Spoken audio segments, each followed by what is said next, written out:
Hi, friends. Hello. Hi, everyone. How are you?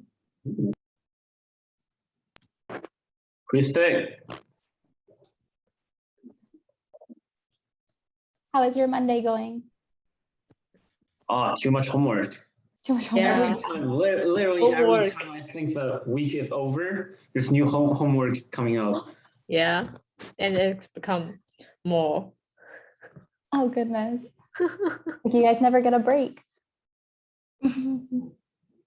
We have reading week. Yes, that's coming very soon. Does anyone have big plans for reading week?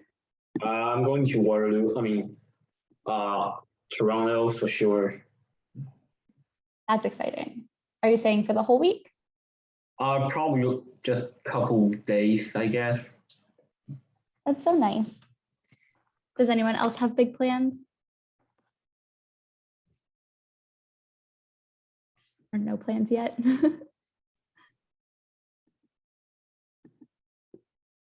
That's awesome. So before we get started, we'll kind of just introduce ourselves a little bit.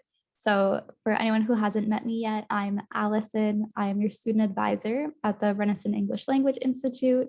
I do a lot of workshops and meetings with students. So if you're ever very bored or you want to practice your English, please come and talk to me. I also graduated from the University of Waterloo just last year. So if you have any questions about that, I'm more than happy to help with those. And yeah, today I'm joined with Khanh, who is one of your peer leaders, and I'll let her introduce herself. Yeah, hi everyone, my name is Khanh and I'm your peer leader for this term. I'm in my 3A AFM and I did my IBAS program in summer 2019. So yeah, if you have any questions, would like a chat, I'm here for you.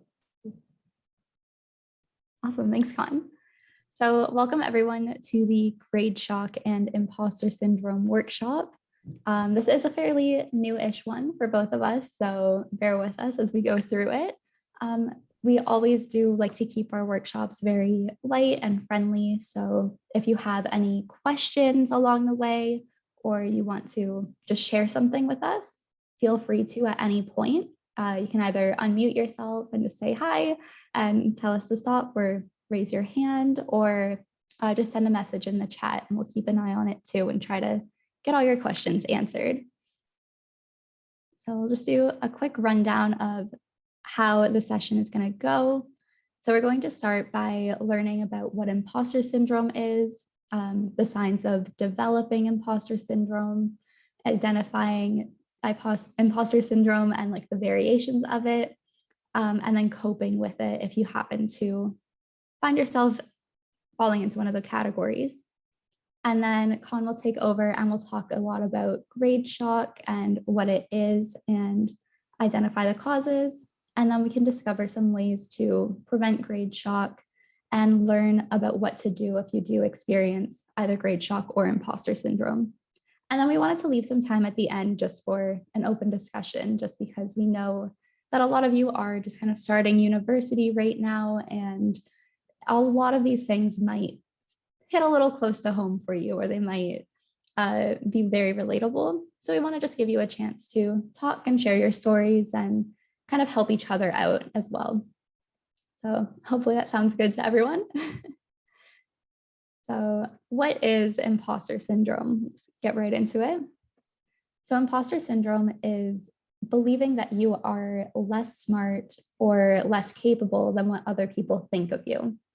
So someone might hold you up to a higher standard than what you think of yourself.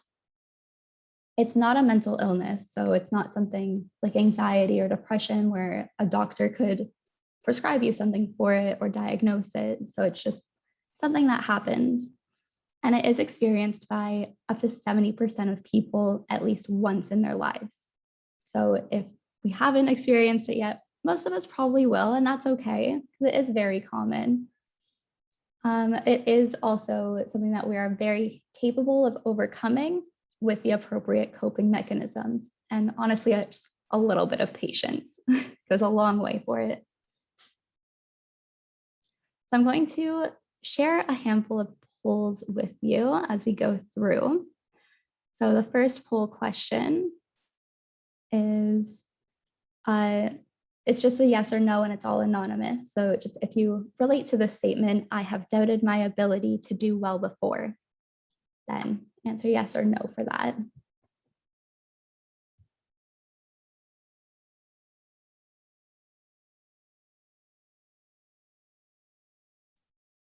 Perfect. So quite a few of you, almost everyone, has felt like they have doubted their ability to do well before. One person, good job, has not. So that's awesome for you. I definitely fall into this category. I don't know if Khan's nodding her head, so she has too. So yeah, it's just definitely very common and something that a lot of people feel, and people can relate to that. Awesome. Then the next one is, sometimes I fear that I will not meet my family's expectations. If this is something that resonates with you or you've experienced this before, again, hit yes or no if you haven't quite experienced that one. I'll just wait for the last couple people to add in their answers.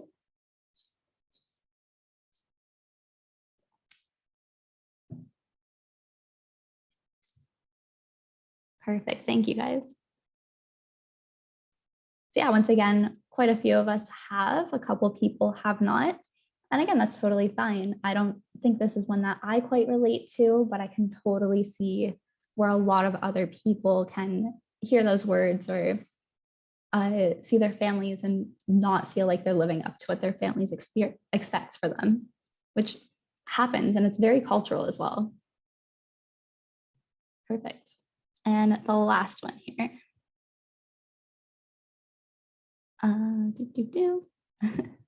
Sometimes I consider quitting something because I do not think I will ever be good enough at it. So again, yes or no if you feel that way about it.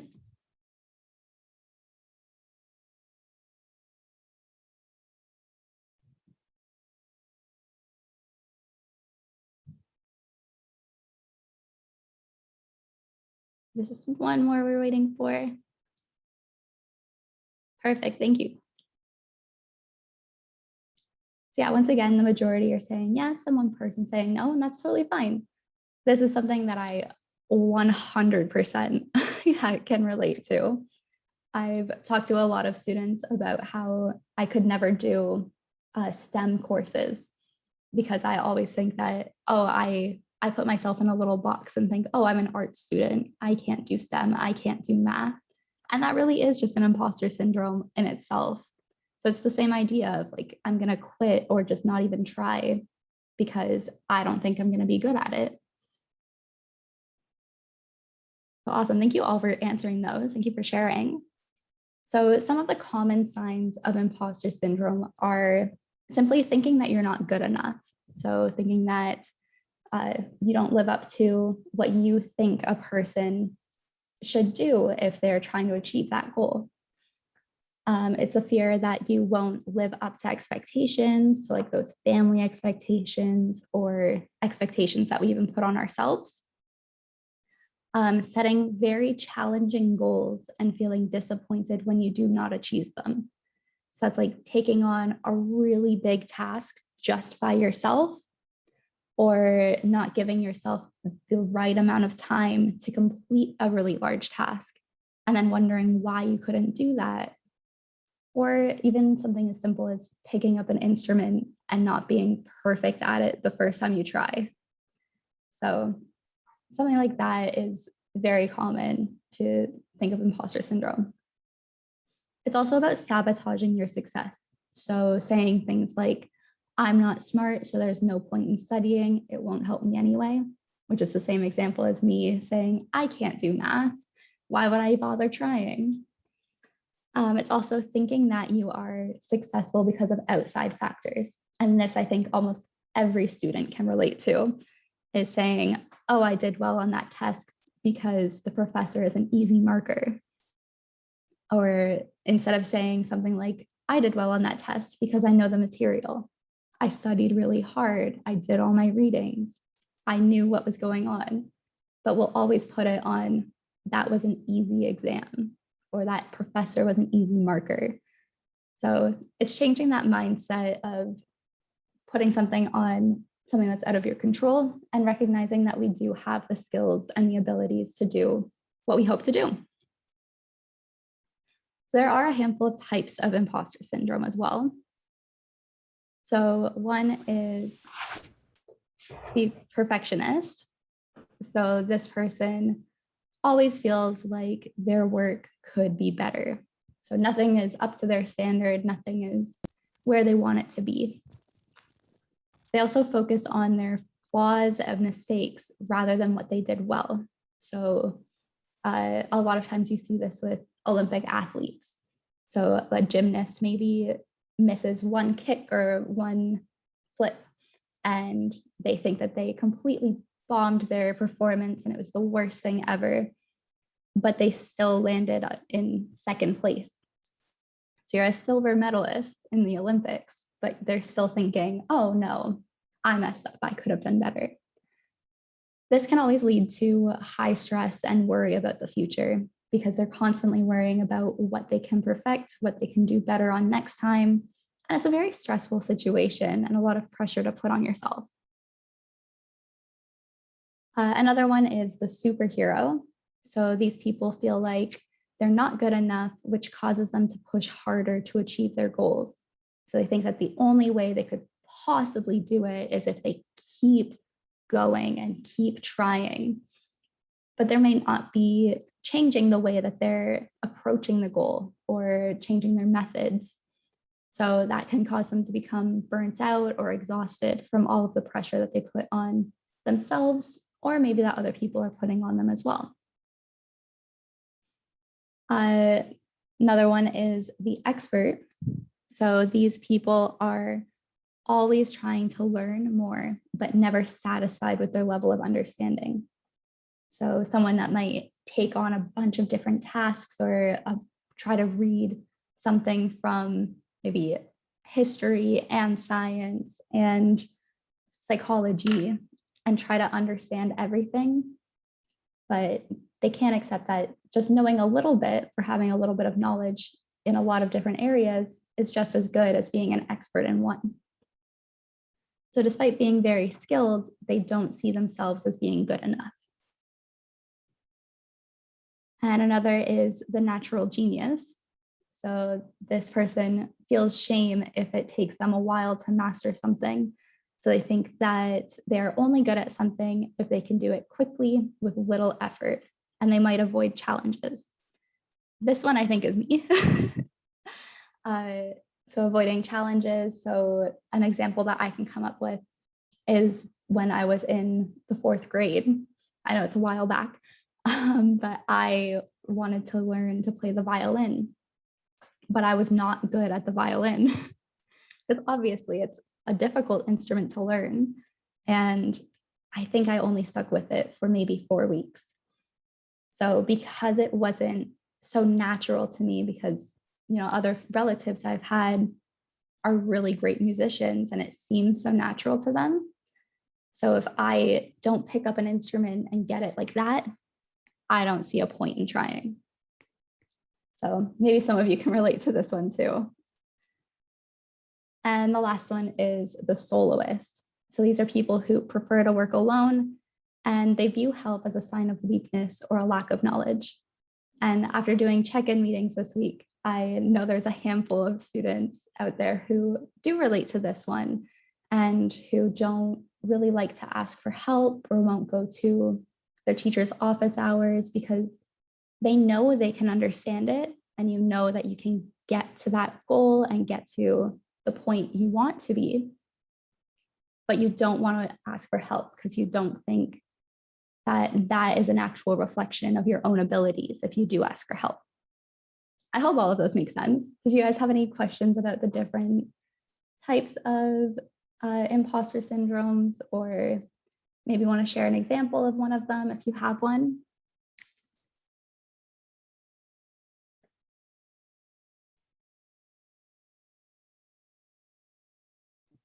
Yeah, I think I have all of them. All of them? I mean, it's possible. That's all right. Can you think of an example of maybe one of them?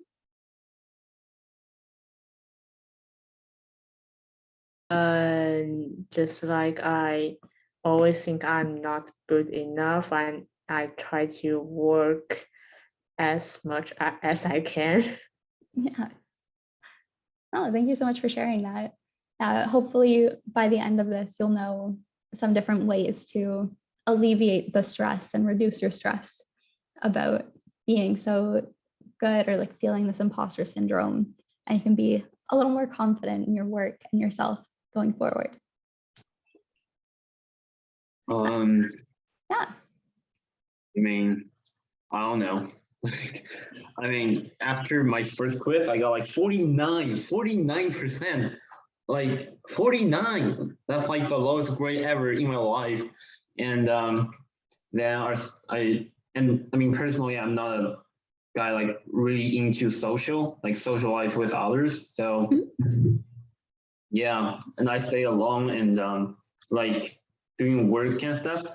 Because I mean, so far I was like reading all those reading materials and like everything, but it's hardly like I actually like know the information. Like I know the information right after I read through, but like after I don't know, like 1 week, I started forgetting everything I learned. Yeah. That's kind of worthless. I don't know. That's okay. No, we'll go into a bit more about grade shock soon too, because I think that's a little bit more what you're experiencing. But even just switching from high school to university, you'll notice that a lot of the techniques that worked for you in high school don't quite work the same in university, and that's okay. It's a whole learning process where you'll figure out things that work a bit better for you, and maybe you'll have to change something just for one specific professor, but your study strategy works well for every other one. It's really just how university works, but don't worry about like one low grade. Yeah, I thank you, Khanh. Yeah, it's very common to have imposter syndrome when you go to university. But yeah, like one low grade isn't going to affect or change your future. So you will be okay. I can almost promise you that. Awesome, but thank you so much for sharing that as well. So I wanted to do a quick little poll again, just to see what imposters we have here. So what imposter syndrome do you feel like you relate to the most? I'm sorry to anyone who thinks that they are all of them, but it's just a one choice.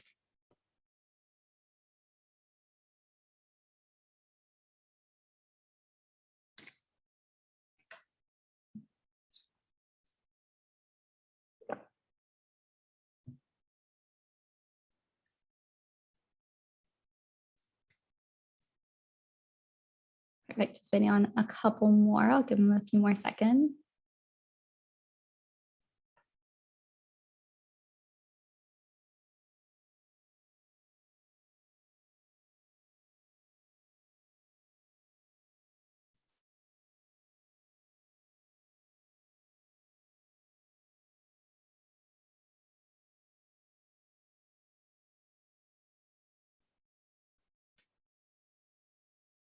Awesome.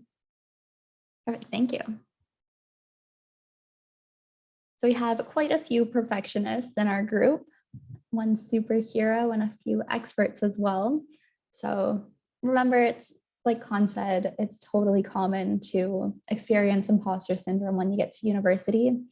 I know some people might think that maybe they're not at the same level as their classmates because maybe your classmate learned something you didn't in high school, or especially in base, maybe some of your classmates have lived in Canada for a couple more years than you have. So it seems like their English is a little bit better or something.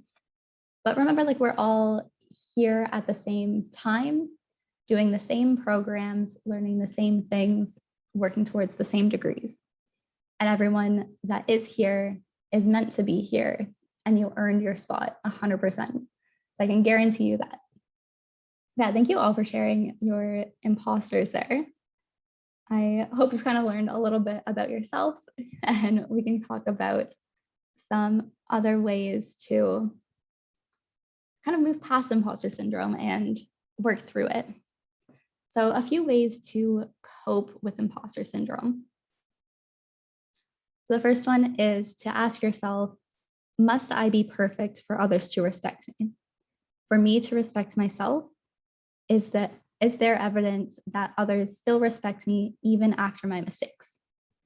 So kind of answering these questions really does help to put in your perspective that no, obviously you don't have to be perfect for others to respect you. You deserve respect and you deserve help and warmth and kindness, regardless of how perfect your skills are or the work you produce is. For you to respect yourself, does it really make that much of a difference if you're getting an 80 or a 70 on a quiz? You're still there, you're still doing the work, and you're still doing a great job. So do you really need to be perfect for you to respect yourself?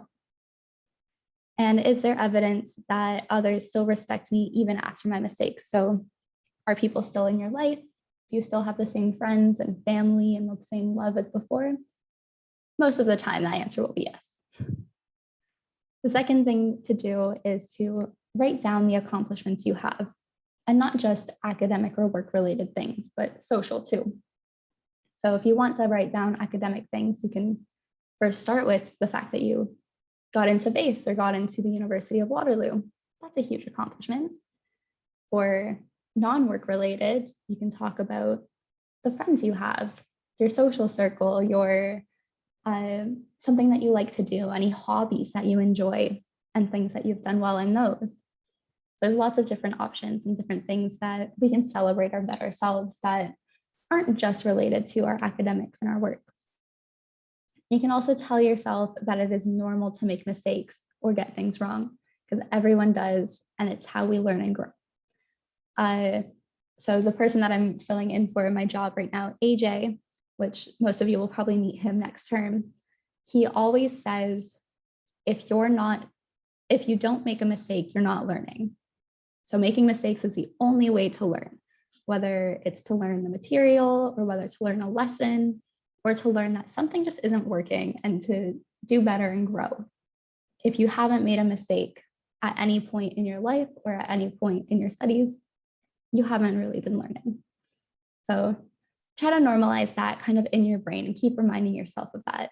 It's super normal to make mistakes. I make mistakes at least 100 times a day, and that's okay. We're still here, we're still living. Just another kind of interesting point is imposter syndrome and social media. So if you find yourself using social media a lot, you might also find yourself experiencing a lot of different types of imposter syndrome as well with this.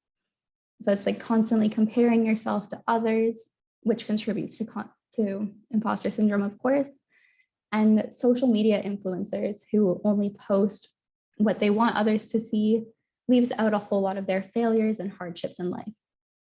That can kind of relate back to like our schoolwork when you see your friend who's gotten perfect on a test.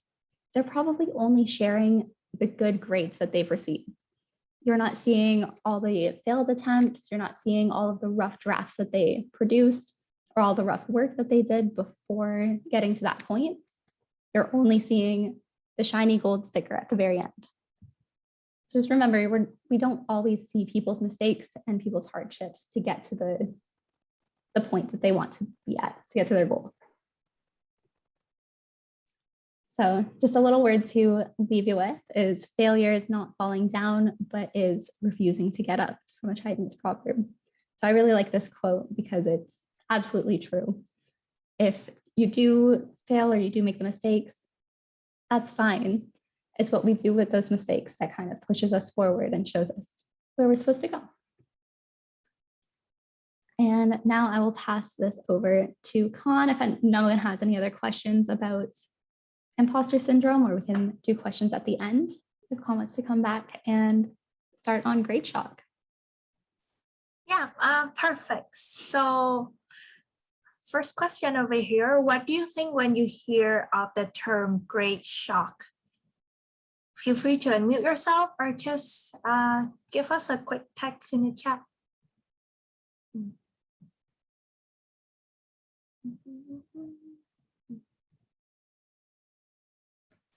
It's okay, we can find out the definition together. So next slide, please.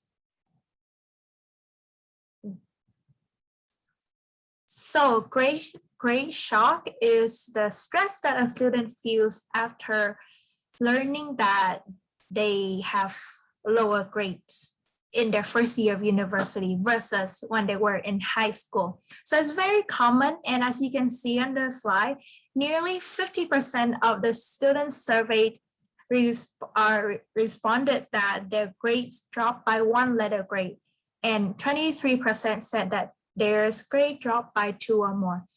And we have a message in the chat saying that, yes, it's like the moment that they see in their first unit quiz marks.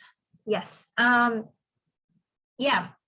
So to whoever got that 49%, I got a 40% on my midterm in first year. And I was like crying. I was in B1 and I was crying because I was so shocked. And because in order to get to University of Waterloo, like Allison said, you have earned your spot, you deserve that spot. That means that you have had, high grades, you have multiple extracurricular activities. So that's why you're here. And then all of a sudden, 1 month, 2 months in, you got a 40, 49. Sometimes some people got like a 20% on their midterm. And you're like, what did I do wrong? Like, where did it go wrong? So yeah, it's very common. So if we could go to the next slide. So why does it happen? Where did it go wrong? Did you not study, or, did you, I don't know, we're too busy hanging out with friends in first year? So here's why. So first of all, there is more freedom. Do you remember when in high school, the class was much smaller and the teachers, if they feel that you were falling behind, some would come up to you and be like, hey, how are you doing? But over here, there's a lot more freedom. No one checks your homework after school. No one, checks if you show up to class or not. So because we have more freedom, we tend to not follow our schedule as much as we did in high school. And second of all, we have higher work expectations. So in university, as you already see, we have a lot more work than we were in high school. And in one of my check-in meetings, a student mentioned that in high school, the timetable was pretty much the same. You go into class and you expect what classes you'll be taking that day, or how your schedule works out. But in university, it's very different. Every day is different. Sometimes you have a quiz, you have an assignment, and then all the exams happen on the same week. There's not much you can do about it. You cannot really, change it or come up to the professor and be like, have too much going on. It's a little bit hard to do that sometimes.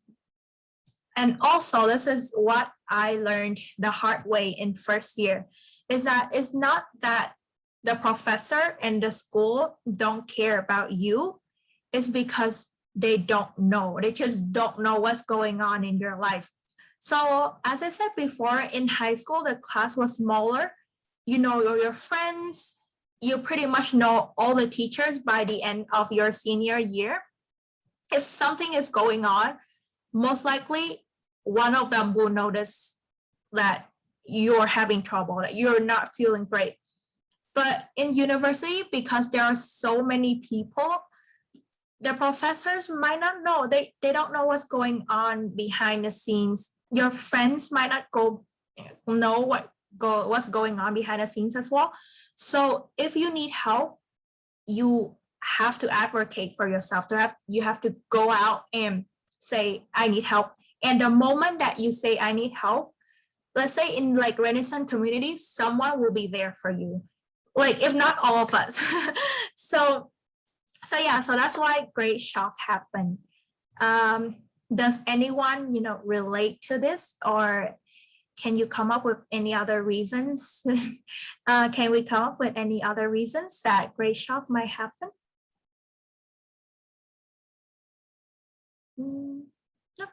Okay, that's okay. We can move on. So how do you think Great Shock could be prevented?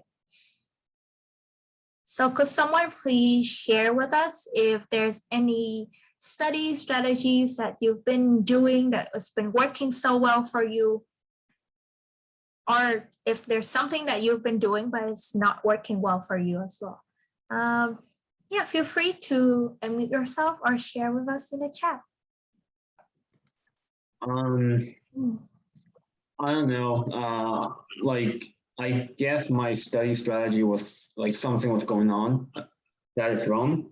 Like, so me, I just read the whole paragraph and like pick out all those highlighted words, which is keywords, and just kind of like search for the information related.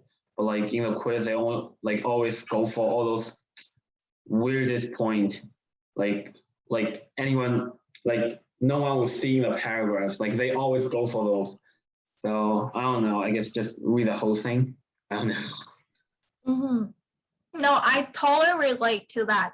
Sometimes if there's a lot of readings to do, either I go the extreme and read the whole thing and take notes, everything, which takes a lot of time, or I just skim through it. And if the quiz is open book, I would just Control F and see what is the keyword. Where should I find it? It happens, and it's completely okay. Everyone has experienced it because there's a lot of readings in university. So thank you so much for sharing that. We've all been there. Yeah, anyone else? If you have anything you would like to share? No, it's okay. Let's move on to see how we could prevent this. So one really key strategy here is to set SMART goals. So what are SMART goals? So they must be specific, measurable, achievable, realistic, and timely. So let's say one thing that I like to share as well, that I don't know if you know, but in university, there's something called a bell curve. So in high school, most likely you get 80s and 90s and your mark doesn't change. But in university, if you, let's say, get a 60%, but the average of the class is 50, then that means that you're doing above the average. And if they curve you, you might go to the 90s without you knowing about that. So it is okay to get what you consider a lower mark, like 50 or 60, as long as you stay above the average. Yeah, but anyways, so let's say that what is a SMART goal that we could do? So reading week is coming up. So I know after reading week, there will be a lot of midterms. So how about we set a goal for reading week to prevent ourselves from Great Shock? So I'll set a goal for myself. A low mark is different to everyone. Thanks, Allison. So a SMART goal for me, let me type it out. I want to complete my accounting assignment in 3 days. Okay, so let's work on this sentence and see if there's anything I can improve or make it more like of a SMART goal. So I say that over my reading weeks, I want to complete my accounting assignment in 3 days. So is this specific enough? I think it is. I'm identifying the subject of, or the topic of what I want it to be is my accounting assignment. Is it measurable? I would say not really, because what does complete mean? Does it mean that I complete the whole thing, or I complete one part, 2 parts, or just a draft? So I will add in here, complete my assignment. All 3 parts. Oh, actually, you guys cannot see what I'm typing. Anyways, moving on, achievable. Do I think that I can complete my accounting assignment in 3 days? Based on my history of studying in accounting, I think I could. So that is good. Realistic? Yep, I think it's pretty realistic and timely. So I identify that I will complete my accounting assignment, all 3 parts in 3 days. But I did not mention that what those 3 days are. So maybe I will say in 3 days, starting from Tuesday. So I just put that in the chat. So yeah, so now I know that on Tuesday, I will sit down and I will complete the assignment in all 3 parts. Yes, I'm going to get 100% in my midterm quizzes.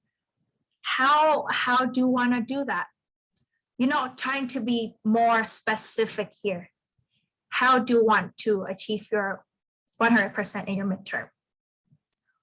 What do you have to, this goes back to our time management workshop, backwards planning, identify, what do you have to do?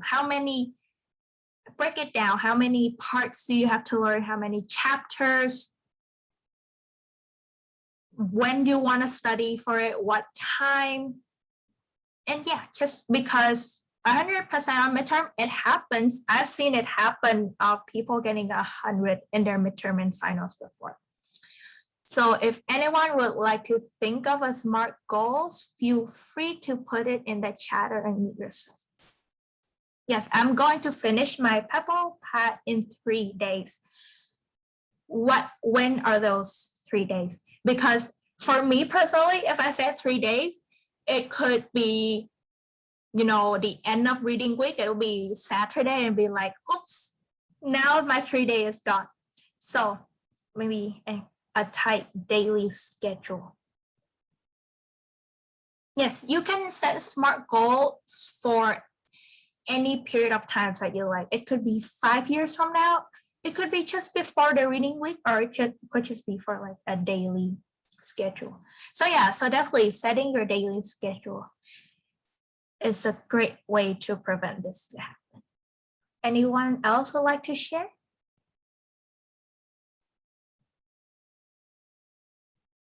No? It's okay. It does take time to think about what you want.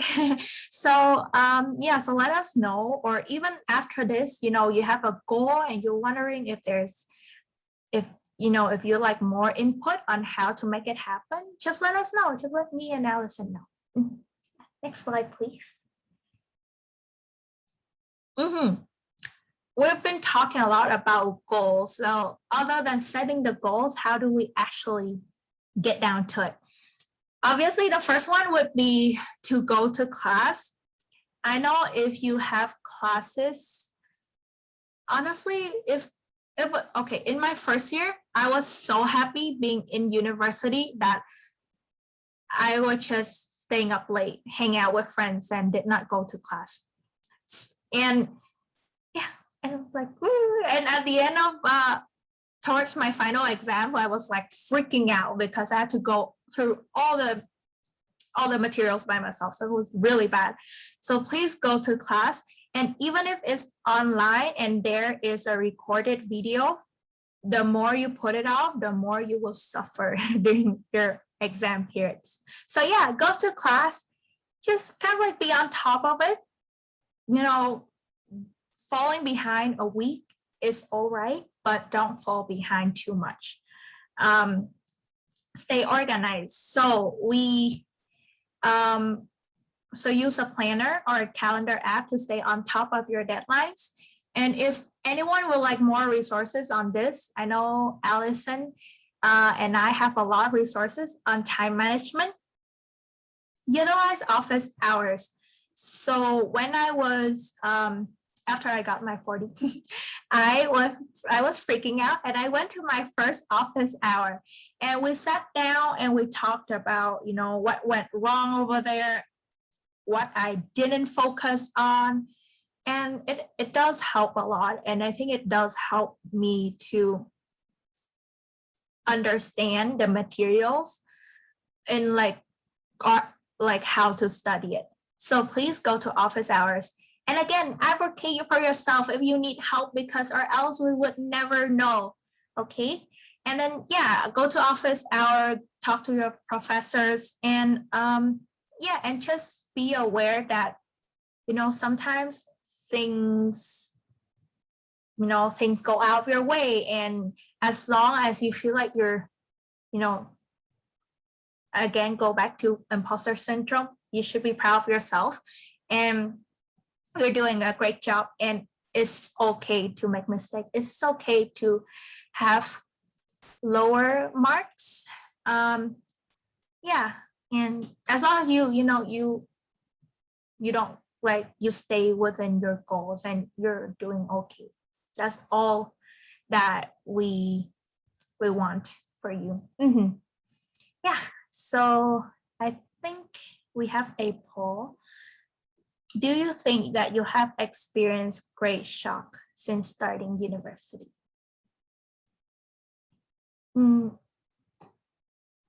Allison, can you add the poll for me?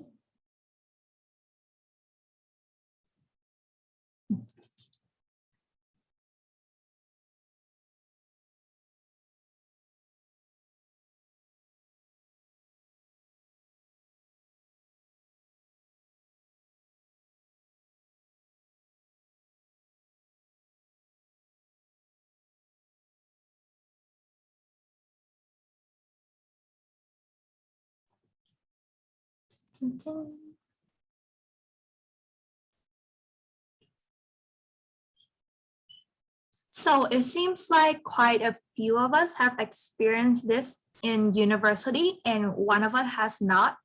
So that's great. And, either way is okay and it's fine. And you're doing a really great job. You're doing university during a pandemic that is still going on for the past 1.5 years. So you should be really proud of yourself.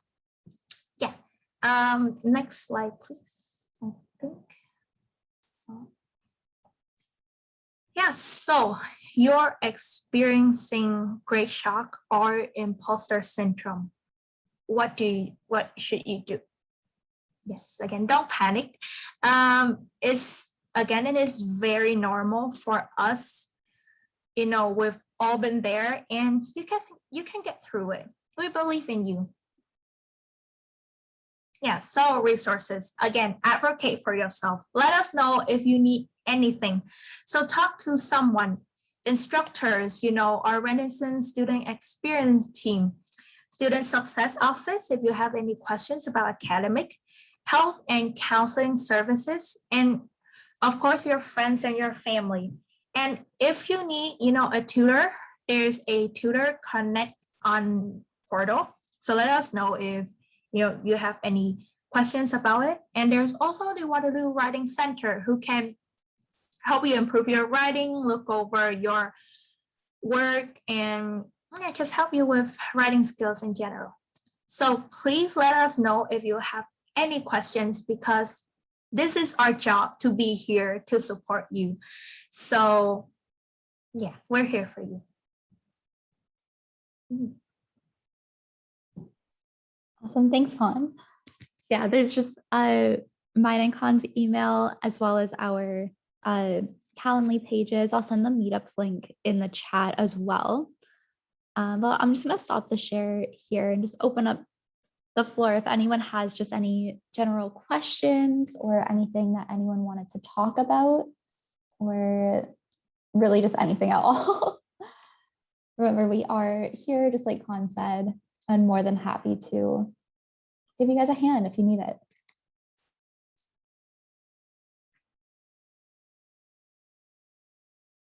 I can just share from a more personal standpoint too, that if anyone is worried about like failing a class at some point in university and things like that, so many people fail. It is okay. I have at least 2 failed classes on my transcript, and I'm still here and I'm working for the university. So failing a class is totally fine. Obviously, don't make a habit of it, but if you drop the ball once or twice, that's fine. Like, we're all still learning and you have so many supports available to you. And it is kind of one of the great things about starting in base or at Renison, because you have extra supports that other students might not be aware of or might not get. So you don't even know if you can pass base. I promise you, you can. It might not be the first time around, and that's okay, but you will get through base. It is all good. And if you do, like if you are genuinely worried about passing base or about your classes, your grades, please make a meetup with like myself or Khanh or Ryan or any of the student experience team, and we can work with you and your instructors to help create a plan that will get you through base and make sure that you can actually pass it and be successful your first time around. So definitely ask for help. I know on the first day of base, Keely really hammered that in to say like ask for help and ask for help early. So right now is a great time to kind of start talking to other people and getting that support that you might need. So yeah. Does anyone have any questions at all, or did you kind of learn anything or something you'd like to share? Yeah, I think a great shock for me is maybe not a bad thing because it's a motivation. Absolutely. What do you mean by that? I needed to alert me, keep going, keep studies. Maybe sometimes I feel very stressed, but after I get a good grade, and of course I'm not satisfied with that, but I still feel a kind of relief. I feel that like pride, that accomplishment that you did it. It might not be exactly what you were hoping for, but you did well. Yeah, and it was all you. Yeah, actually I don't get a bad grade, but I always worry about what if next quiz I get maybe 40%. So I work hard just to prevent if I get a 40% and I have a lot of 80%, and so that's okay. Yeah, absolutely. 140 isn't going to mess up all the 80s you've already gotten or that you will get in the future. Yeah, just I work hard just to prevent if I get something wrong. Yeah, and that's okay too. But remember, don't put too much pressure on yourself. A little bit is okay so that you stay motivated and you stay driven, but too much pressure can be very overwhelming. Yeah, thank you. Like, did anyone else have anything they wanted to share? We'll kind of stay around for the next couple of minutes. If anyone needs to go, feel free to. We won't be offended if you sign off at this point. But yeah, if there's anything else, even Khanh, if you had anything that you wanted to share. Sure. Nice slides. Thank you. Yeah, I have something to share as a English learner. So I know most people here are learning English, and just a little bit of personal story. When I came to Canada, I have imposter syndrome. That is like, it's not bad, but it is more than I expected, and I didn't know what it was because I keep comparing myself to my cousins that grew up here. And they speak great English. Obviously, they speak great English. They know all the sports that there are in this world. They are multi-talented, know several instruments, etc. and etc. And I'm really proud of them. And I'm happy for them. They're doing so great for myself. But I keep comparing myself to them that I forgot that I just grew up differently. I have a different background. I didn't have time to play sports when I was a kid because I was studying so much. I had exams to get to high school. I had so many exams. It was just a different environment. And obviously my English was not good because I grew up speaking Vietnamese. I didn't start speaking English until like 4 years ago that I had a chance to do so. So someone told me that it's okay if you take your time when you speak, when you write, when you listen, to just, understand or just think it through, because you think you don't know the word, but the other person is so proud of you and admires you so much because you know like 100 words in another language.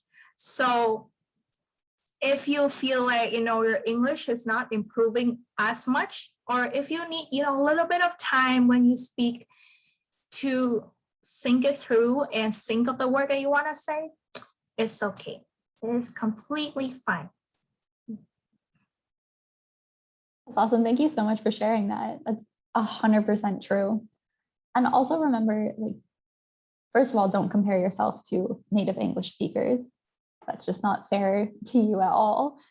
But remember that most people who speak English, it's their only language. So for you to A, speak a whole other language, and B, move countries or move cities to study in your second language or your third language, that's incredible. So you are already somewhere that's crazy new and super exciting, and you have such a big leg up on anyone whose first language is English. I guarantee you that. So yeah, that's awesome. Thank you so much, Khanh. Perfect. If there is nothing else that anyone wanted to share, any other questions, I'm just going to put my email in the chat again. Oh yeah, awesome. Someone just shared. I feel you. My cousin is studying in the University of California, Berkeley, majoring in computer science.